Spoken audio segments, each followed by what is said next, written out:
Hello friends, welcome to my exam review point में आपका स्वागत है। तो फ्रेंड, बात करते हैं आज की इस वीडियो में आरपीएफ कांस्टेबल एग्जाम एनालिसिस के बारे में। 5 मार्च के थर्ड शिफ्ट के एकदम रियल क्वेश्चन मिल चुके फ्रेंड्स। और फ्रेंड, बात करते हैं जिन्होंने भेजे उनको बहुत बहुत धन्यवाद है। चिंटू है, और भी 2 लोग थे, उनका नाम नहीं था, लेकिन उन्होंने भी क्वेश्चन भेजे, उनको बहुत बहुत धन्यवाद है। अगर आपको इसकी PDF चाहिए तो टेलीग्राम पर मिल जाएगी, फ्री में उपलब्ध है, जाके जुड़ जाइए। ओके, तो चलिए फ्रेंड, बात करते हैं सबसे पहले जो क्वेश्चन एकदम रियल है। फर्स्ट क्वेश्चन पूछा गया था, आंध्र प्रदेश के सीएम कौन है? तो फ्रेंड, राइट आंसर हो जाएगा आंध्र प्रदेश के मुख्यमंत्री श्री एन चंद्रबाबू नायडू है। केंद्रीय मंत्री श्री शिवराज सिंह चौहान से भी भेंट ग्रामीण विकास मंत्रालय भारत सरकार द्वारा हुई। ओके, तो राइट आंसर हो जाएगा श्री चंद्रबाबू नायडू। नेक्स्ट क्वेश्चन पूछा गया था, सुंदरबन डेल्टा कहाँ स्थित है? तो राइट आंसर हो जाएगा पश्चिम बंगाल में। कहाँ पर है फ्रेंड्स? पश्चिम बंगाल में। पश्चिम बंगाल के दक्षिण हिस्से में बांग्लादेश के पश्चिमी हिस्से में फैला है। यह गंगा, ब्रह्मपुत्र और मेघना नदियों के संगम पर बना है। सुंदरबन डेल्टा दुनिया का सबसे बड़ा डेल्टा एवं मैंग्रोव वन है। तो राइट आंसर हो जाएगा पश्चिम बंगाल में स्थित है।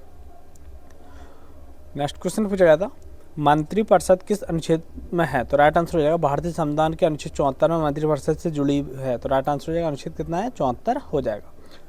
व्यवस्था, यह अनुच्छेद संविधान के भाग 5 पर अध्याय 1 में है। इस अनुच्छेद के तहत राष्ट्रपति को अपने कर्तव्य की सहायता के लिए मंत्रिपरिषद का गठन करता है। नेक्स्ट क्वेश्चन से मैं आपको पहले बता दूं कि फ्रेंड, आप लोग चैनल को सब्सक्राइब नहीं कर रहे हैं और वीडियो को लाइक नहीं कर रहे हैं, तो आप लाइक भी कर दीजिए और चैनल को सब्सक्राइब कर लीजिए, क्योंकि फ्रेंड आपको डेली एनालिसिस करा रहा हूँ 3 चैप्टर का, और उसके बाद PDF दे रहा हूँ। उसके बाद जितने भी क्वेश्चन मेरे पास आते हैं तो मैं लिख के कागज़ पर पूरे क्वेश्चन 50 करके भेजता हूँ। उसके बाद मैथ और रीजनिंग के भी क्वेश्चन भेजता हूँ। तो बस आपसे यही बोलता हूँ कि बस लाइक करो, चैनल को सब्सक्राइब कर लो, इसके अलावा और कुछ नहीं। तो फ्रेंड, थोड़ा सपोर्ट करिए, रिक्वेस्ट है आपसे।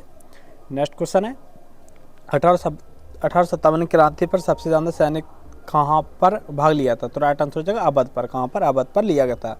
और मैं आपको बता दूं कि मैंने कल बोला था 1857 क्रांति जब से एग्जाम हुआ था 2 तारीख से, तभी से एग्जाम में आ रहा है, और मैंने इसकी एक PDF डाल रखी है टेलीग्राम पर, वो आप पढ़ के जाइए। 2 क्वेश्चन आपकी क्लियर हो जाएंगे, कोई भी शिफ्ट में आपका एग्जाम हो। ओके, तो बात करते हैं 1857 की क्रांति में विद्रोह के सबसे ज़्यादा सैनिक मेरठ में भागे थे, और मेरठ के इस विद्रोह में शुरुआत हुई थी। तो राइट आंसर हो जाएगा इसका अवध। नेक्स्ट क्वेश्चन था, PM मोदी ने कब शपथ ली थी? तो राइट आंसर हो जाएगा 2024 के संसदीय चुनाव में एक निर्णायक जीत के बाद नरेंद्र मोदी ने 9 जून 2024 को तीसरी बार प्रधानमंत्री की शपथ ली थी। तो राइट आंसर हो जाएगा 9 जून 2024 को। नेक्स्ट क्वेश्चन पूछा गया था, राष्ट्रपति का चुनाव कौन कराता है? तो फ्रेंड, राइट आंसर हो जाएगा राष्ट्रपति का जो चुनाव है वो भारत का चुनाव आयुक्त कराता है। कौन कराता है? तो भारत का चुनाव आयुक्त कराता है। उसके बाद नेक्स्ट क्वेश्चन था, गांधीवादी विचारधारा से। तो राइट आंसर हो जाएगा फ्रेंड, सत्य और अहिंसा के सिद्धांतों पर आधारित है। यह समाज की नैतिक उत्थान, आत्मनिर्भरता और सादगी पर जोर देती है। गांधी जी ने इस विचारधारा को भगवद गीता में, जैन धर्म, बौद्ध धर्म और बाइबल के टॉलस्टॉय और जॉन रस्किन जैसे कई स्रोत में प्रेरणा लेकर विकसित किया था। ओके, इसके अलावा अनुच्छेद से भर के क्वेश्चन आ रहा है, तो आप आर्टिकल से जरूर क्वेश्चन पढ़ के जाइए। तो बात करते हैं फ्रेंड आर्टिकल का। आर्टिकल अनुच्छेद 39 किससे संबंधित है? तो बात करते हैं फ्रेंड, भारतीय संविधान का अनुच्छेद 39 राज्य के नीति निर्देशक तत्व से जुड़ा है। इसका मकसद है कि देश के नागरिकों को जीवन यापन के लिए पर्याप्त साधन मुहैया कराना है। इसके अलावा यह अनुच्छेद सामान्य वेतन, बाल श्रम, सुरक्षा और गरीबी को मुक्त कानूनी सहायता जैसी से जुड़ी हुई है। तो राइट आंसर हो जाएगा इसका नीति निर्देशक तत्व से जुड़ा हुआ है। इसके अलावा एक क्वेश्चन पूछा गया था, मुझे ये कन्फर्म बता दीजिए, क्योंकि मेरे पास एक स्टूडेंट ने भेजा है, लेकिन मैंने इसका आंसर नहीं लिखा क्योंकि मुझे थोड़ा डाउट लग रहा था इस पर। तो आप मुझे कमेंट में बताइए इसका क्वेश्चन पूछा गया था या नहीं पूछा गया था थर्ड शिफ्ट का, क्योंकि जिस पर मुझे डाउट होता है वो मैं क्वेश्चन ही नहीं लेता, लेकिन इस बार मैंने ले लिया है, लेकिन उसका आंसर मैंने नहीं लिखा है। ओके, तो आप बताइए आया था कि नहीं। उसके अलावा एक क्वेश्चन पूछा गया था, 2024 में RBI के पास सोना कितने % था? तो फ्रेंड, बात करते हैं, भारतीय रिजर्व बैंक RBI के पास सोने का भंडार 9% था। कितना था फ्रेंड? 9% था। तो राइट आंसर हो जाएगा 9%, बढ़कर 876.18 टन हो गया था। इस साल 2024 के मुकाबले में 9% से ज़्यादा वैल्यू के हिसाब से 2024 में देश के गोल्ड रिजर्व में 40% की बढ़ोतरी हुई है। ओके, उसके अलावा नेक्स्ट क्वेश्चन पूछा गया था।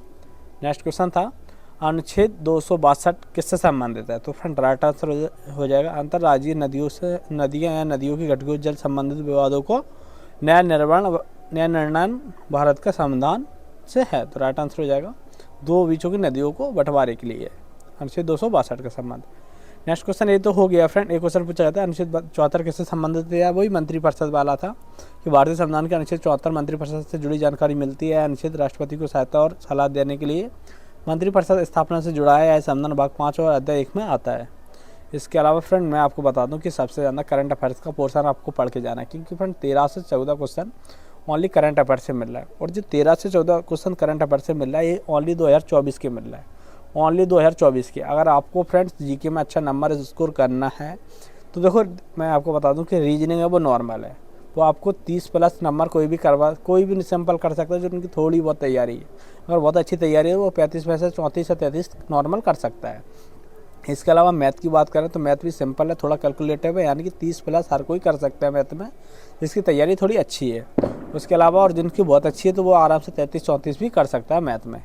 बात करते हैं अब जीके की, तो जीके में फ्रेंड्स क्या हो रहा है कि यहाँ पर आपको बहुत से क्वेश्चन ऐसे आ रहे हैं जो करंट अफेयर्स के 13 से 14 क्वेश्चन में से 1 या 2 ही क्वेश्चन बन पा रहे हैं। उसके बाद पॉलिटी हिस्ट्री से तो क्वेश्चन नॉर्मल अनुच्छेद वाली जो बना सकते हो, लेकिन जो हिस्ट्री से थे तो थोड़ा पुराने वंश वगैरह है उससे थोड़ा डीप करके पूछ रहे हैं, तो वहाँ पर दिक्कत आ रही है। जैसे कि अभी सिंपल आ रहे थे डेल्टा कहाँ पर है, तो पश्चिम बंगाल में, इस तरह सिंपल तो आप कर सकते हो, लेकिन थोड़ा डीप आ रहा है वो आपको करने में बहुत दिक्कत आएगी। तो मैं आपको बताना चाहता हूँ क्या करना है आपको सॉरी फ्रेंड्स, जैसे कि जो करंट अफेयर्स में आपको नियुक्ति पढ़ के जाना है। क्या नियुक्ति जो अभी पूछ रहा है, सीएम राज्यपाल से क्वेश्चन आना शुरू हो गए, वहाँ से भी करके जाना है। जो नियुक्ति हुई है वो पढ़ के जाना है। इसके अलावा 1 मिनट से, इसके अलावा फ्रेंड्स आपको 2 देशों में वार्तालाप हुई थी, किस डेट को हुई थी, कहाँ पर हुई थी। 2 देशों के बीच सैन्य अभ्यास हुआ था, यहाँ से करंट अफेयर्स पूछ रहा है, क्योंकि यहाँ पर इस बार पुरस्कार वगैरह से करंट अफेयर्स में कोई क्वेश्चन दिख नहीं रहा है। इसके अलावा जीके में आपको क्या करना है कि अनुच्छेद से 3 से 4 क्वेश्चन बनना है, अनुच्छेद आर्टिकल पढ़ के जाना है। उसके बाद संविधान संशोधन से 2 से 3 क्वेश्चन बनना है, वो भी पढ़ के जाना है। उसके अलावा सूची से भी क्वेश्चन देखने को मिल रहा है, तो सूची भी पढ़ के जाना है। इसके बाद भूगोल से आपको नदियाँ वगैरह से भी क्वेश्चन देखने को मिल रहा है, तो वो नदियाँ वगैरह पढ़ के जाना है।